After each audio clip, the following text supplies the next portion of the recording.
Meet James Riles III, a Morris Brown College graduate and founder of the Atlanta Drum Academy. I got the chance to hang out with him and his students for the day and learn more about the program. Start on Trayvon's part. 1, 2, ready, and da-da-da-da-da-da-da, everybody, and. It's HBCUGo time, and I'm sitting here today with James Rouse III, the owner of Atlanta Drum Academy. James, where did it all start for you, your love for music and, getting into the journey that you're in now? Right, so I'm from a small town called Nichols, Georgia, which is South Georgia, Coffee County. We only had one red light in my hometown, so it wasn't much to do where I'm from. So my parents, James and Debbie Rouse, they bought me my first drum set when I was 3 years old. 5 years old. And the reason why I say real drum set, this is one that they had to take out a loan to get, so it had to be financed. So that was my first real drum set. So from there, I started playing in the church, and then of course I got in the band in middle school, Nichols Elementary, and then I went to Coffee High School in Douglas, Georgia. My band director, Mr. Robert Lawrence, recruited me there to play the drum set for the jazz band, and of course I was in the marching band and everything else.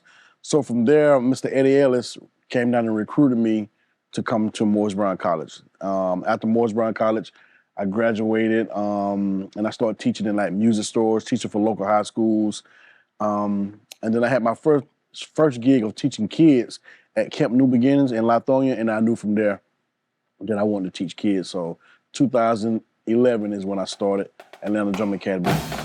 ADA has two age groups, the Little Rascals, which consist of elementary and middle school students, and the Grind Time group, which are the high school and middle school students as well. The youngest students in the programs right now are ages 3 and 4 years old. Take me through how you came up with Atlanta Drum Academy. Well, of course, the name Atlanta is a popular name. So once you put Atlanta in front of anything, it's gonna catch a little bit. But my son, Cedarian, my oldest son, he was around, I don't remember how old he was, maybe 6 at that time. And he was drumming too at 5 or 6 years old. I wanted to create something for kids that around his age that could come and play drums as well. Because usually you can't get in the band or anything until you're in middle school. So I started to get kids that everybody else said was too young to teach. We would take them at Atlanta Drum Academy. And some of those same kids now are graduating and going to other schools and stuff now because they play with us for so long.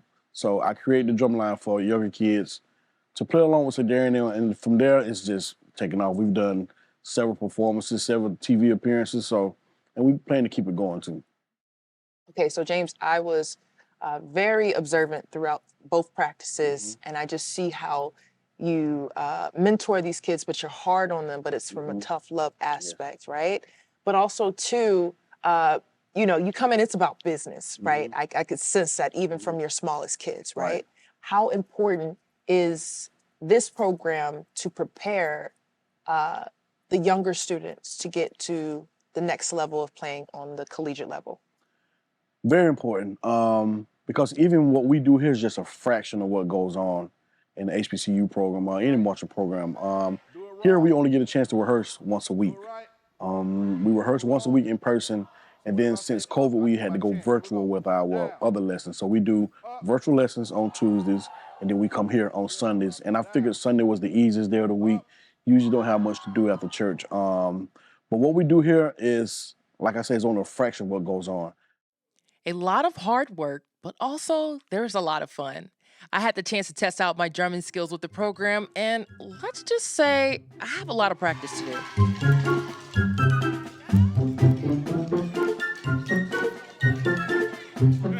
do.